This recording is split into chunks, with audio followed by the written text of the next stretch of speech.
বিশ্বনবী পাগলের মতো একবার হাউজে কাসারে যাবেন, একবার সিরাতে যাবেন, একবার পুলসিরাতের দিকে, একবার হাউজে কাউসারের দিকে পাগলের মতো দৌড়াতে থাকবেন। তার কোনো গুনাহগার উম্মত যাতে জাহান্নামে ঢুকে না যায়, সেদিন কেউ সুপারিশ করতে পারবে না বিশ্বনবী ছাড়া। এজন্য 5 নম্বর আল্লাহ বললেন, মান যাল্লাযী ইয়াশফাউ ইনদাহু ইল্লা বিইযনিহি। কার সাহস আছে, কার এত বড় বুকের পাটা কিয়ামতের কঠিন দিন আল্লাহর সামনে দাঁড়িয়ে সুপারিশ করবে? কারো ক্ষমতা, কারো ক্ষমতা নাই।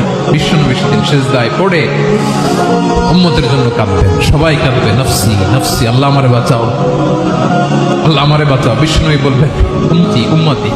বিশ্বনবী আমার জন্য কাঁদবেন, আপনার জন্য কাঁদবেন।